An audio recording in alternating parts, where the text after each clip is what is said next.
Hey, I'm Alex Ratcliffe from Board Game Co., and welcome to the News and Week in Review. We're going to go through a variety of news pieces, the videos of the week, the games we covered, all of that and more, links and timestamps to everything down below.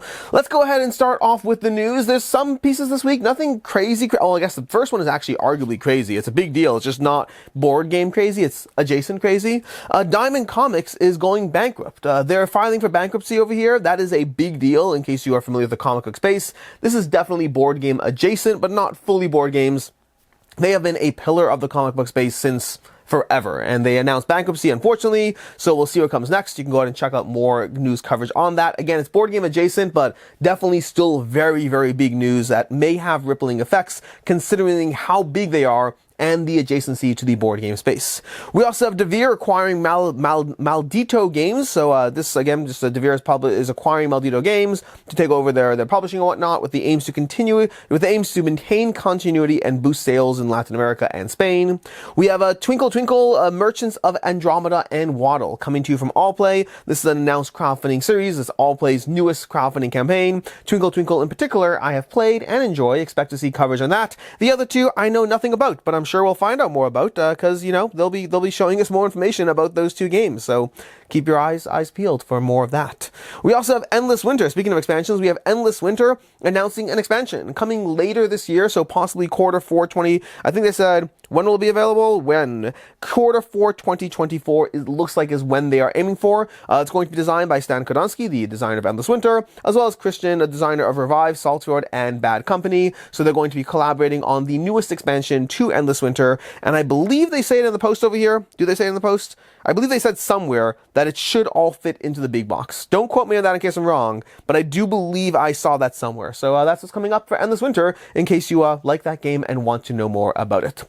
And that's kind of all we have for the general small news. Just a few quick pieces over there. But today, what we are doing, instead of the Creator Spotlight, I'm going to go ahead and cover the Gamefound Feast. The Gamefound Feast, and usual disclaimer, I work for Gamefound, take that into account, but I always cover the Gamefound Feast because they are newsworthy. It's a bunch of crowdfunding campaigns launching. This is something that goes up every 3 months or so on Gamefound. I usually host them if you watch that video, so I've already covered these loosely, but I'll just loosely talk about the 13 games that are in the Gamefound Feast and general thoughts and opinions on them and all that. Well, excitement levels, because I haven't played most of these.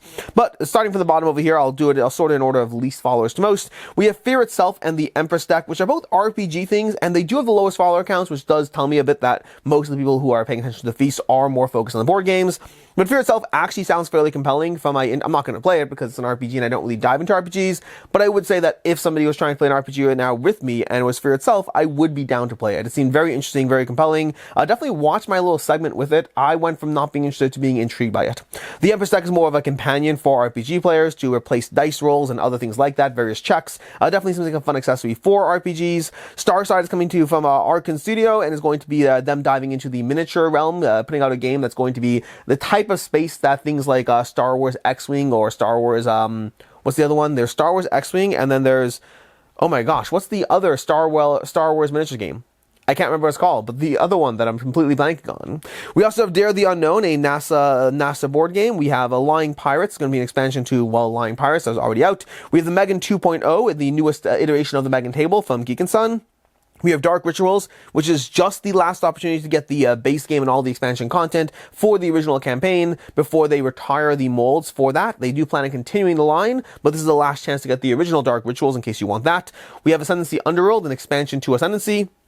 Nancy Narking, Rise of Cthulhu, a Mythos Elder Gods expansion to Nancy Narking that turns into a bit of a semi-co-op where the Elder Gods can take over and destroy the board, or somebody can win. We have Star Realms Conquest, the newest chunk, whatever you want to call it, the newest set in the Star Realms universe. We have Grimdark Future, another miniatures game based on the Grimdark series. This is going to be giving you the miniatures, though, as opposed to having to print your own.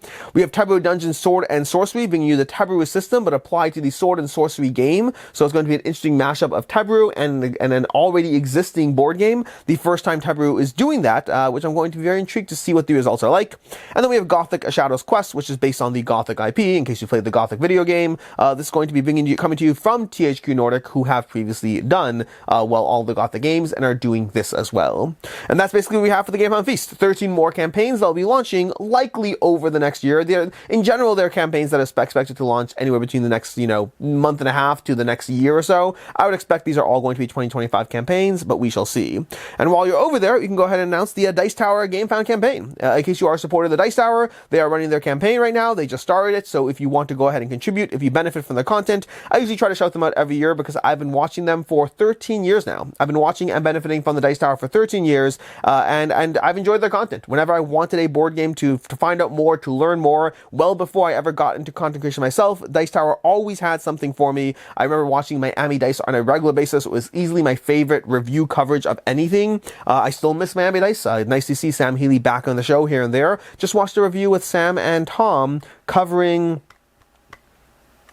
Isle of Cats Duel. I believe it was Isle of Cats Duel, if I'm not mistaken. But anyways, that is the Dice Tower. In case you want to support them, you can go ahead and check them out. Again, if you benefit from their content, I usually recommend, if you benefit this much from somebody giving you free content, it's nice if you're able to contribute. It's not mandatory. Liking, watching, subscribing, sharing, all those things are helpful in general, but also financial benefits are also helpful in general. And that's what we have for our News of the Week segment over here. Let's go ahead and pause this, and let's go ahead and turn to the videos of the week. For the videos of the week, we have several. We started off with the giveaway winners last Saturday. On Saturday, I did a video covering the giveaway winners for the channel giveaway I was doing. Speaking of supporting channels you watch and all that, I did a support drive. I attached it to a giveaway. It's what I usually do. And so I ran the giveaway winners. Most of them, I believe, have reached out at this point. I'd have to look at my list. A few still have not. Most of them have. I've been in touch with and emailed most of them. I think the people who commented, I think the commenters, I've replied to the comments, but I don't believe I have you in my inbox. So if you won something and you haven't reached out, please make sure to do so, because I have replied to comments and emailed everyone who has won, which means at this point it's on you to get back to me. And if you don't, the extra stuff that was not claimed will be given away over on Patreon, Ko-Fi, and all of that. And I think there are 2 things that are not claimed so far. I have to go look at my list to see which ones. So just a reminder on that. Outside of that, we also had the games being added to my collection video going up on Sunday, starting off the year with where my collection is. Currently, as of last year, I'm operating in the negative, so I have space to add games to my collection, which is good because I could always use space to add games to my collection. On Monday, we had 2 back and not to back, the first one in a very long time, the first of many, I'm sure. It was a shorter video because there were only like 9 campaigns, I think less than that, like 8 campaigns to cover, whatever there was not a lot, and so expect to see more of that. Probably will be a 2 back and not to back this week. I don't know. I'll see. Honestly, if there's enough, I'll cover it. If there's not, I won't. And I know in several weeks I have Level Up Retreat coming up soon, which is a regular reminder to buy tickets to Level Up Retreat if you haven't done so already and are interested in going. It's going to be January 30th to February 1st. You can go ahead and check out tickets. Just go Google Level Up Retreat or check out any of the links and videos I've done in the past. But Level Up Retreat will be coming soon, and I know that week I won't be doing 2 back not to back because I'll be gone, so I have to go take a look at my schedule for the next few weeks. We also have ranking campaign games. On Wednesday I did a ranking campaign games video where I covered the 30 or so campaign games that I have or have coming, and my general excitement level of which one is at the top of my list, the lowest of my list, and why on all of those. Honestly, the last 10 games or so, I probably won't get to them, realistically speaking. I want to. Every game in there is a game I want to get to, but I have to be realistic that I probably only play through, maybe like properly playing through, not just dabbling in one game, but I probably only play through 3 to 4 campaign games a year. Maybe 5 if you count legacy games, because I usually get a play of that in. So maybe 5, maybe 6 a year. I'd have to look it up.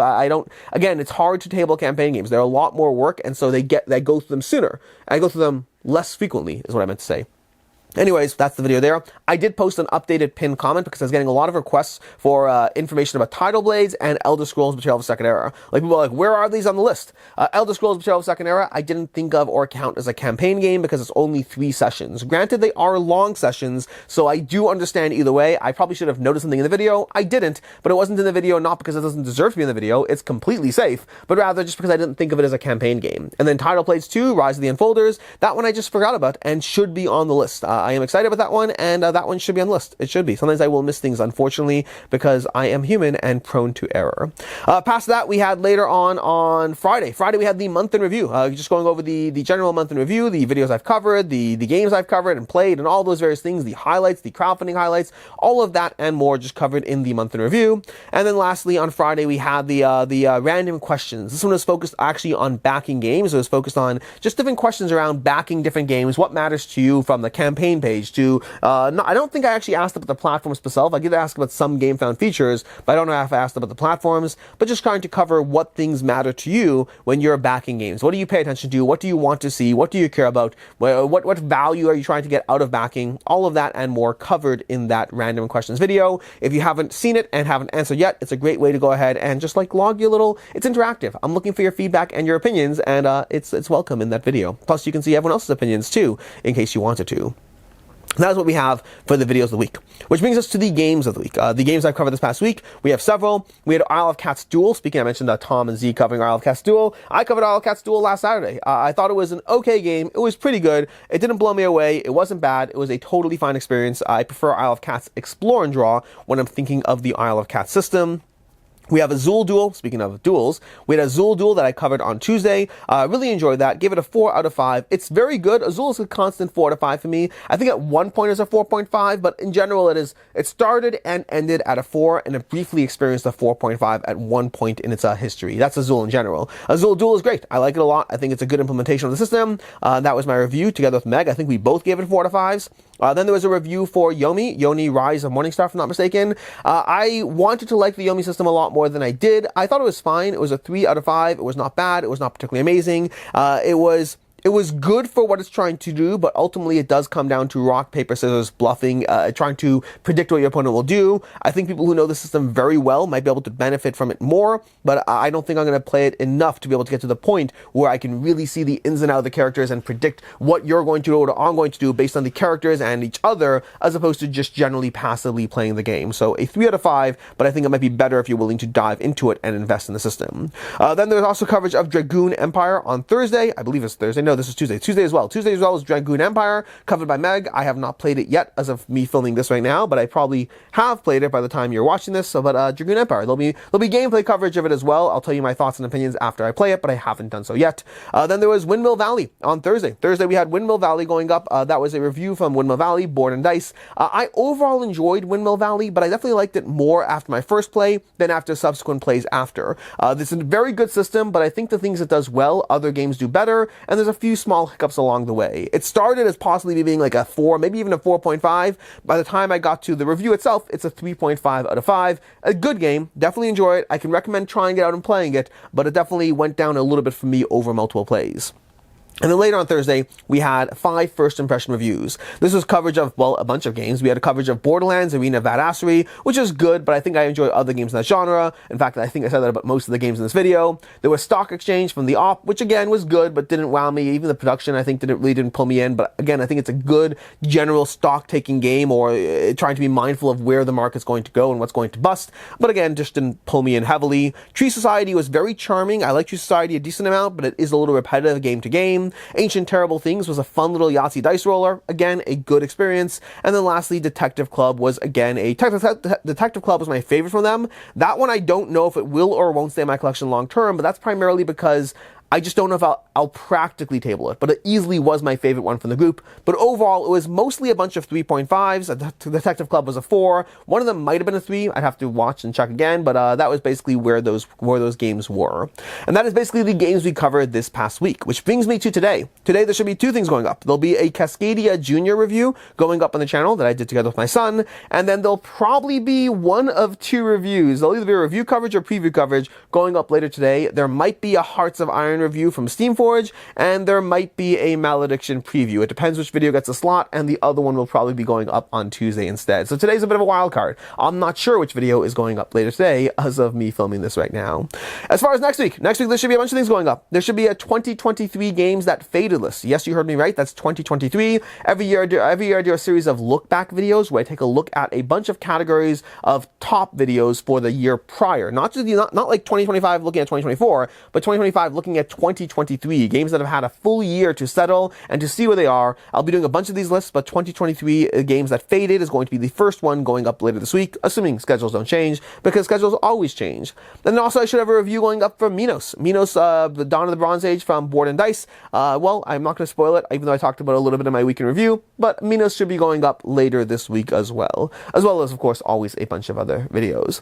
Which brings us to the game on the couch, or, well, this thing is a foof. This is called a foof. It's from By Big Joe. You can check them out. There's no affiliate link. I just like it. I think it's comfy, and I enjoy it. And yes, I do. So for context regarding this, like, set area over here, I do think that I need stuff on the walls behind me. That's true both here and there. The tricky part is this room, I kind of repurpose it for whatever filming I'm doing, meaning it's not actually set up as a studio. Both when I'm on the couch and when I'm set up over here, I'm just abusing the room to be able to have more sets that I can film in. And that tricky part is, how do I deal with wall hangings around a temporary set where it's not actually supposed to be? And I haven't figured that answer out yet. When I do, there'll be more stuff on the wall behind me. Until then, you'll see this instead. So we'll see how that goes. Anyways, as far as the games on the side table over here, we have a bunch. These are the games I hope to be playing this week, as usual. We have Propopolis from Flat Out Games. I hope to be diving into this one. Already played Point Galaxy. We'll talk more about that as well. We have The Key, Escape from Stonewall Prison. This is the newest key game from Haba. I've played through a few of these already, but I haven't played the most recent ones. I hope to be diving into this one this week.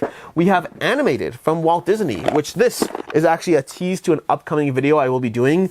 Basically, I'm doing a video series of games I want to play. I already filmed them. They'll be going up over the next few weeks and or months. And at some point, you'll see me talking about how I really want to play Animated, and I bought a copy. And this is past Alex addressing future Alex in some weird wibbly-wobbly, timey-wimey situation. But I will be playing Animated this week, which is good because I wanted to play it, and I talked about that. And then we'll have Teotihuacan, City of Gods, which I have the big box set over here because Board and Dice, they are doing another crowdfunding campaign for this. And so they sent me this, so I can go ahead and dive into the big box, and which is good because I wanted to play this for a while, and now I have the giant big box incentive to do so. So I hope to be playing this later this week as well. In any case, and until next time, I am Alex Radcliffe from Board Game Co. I hope you have an excellent week, and as always, I hope you have a good one.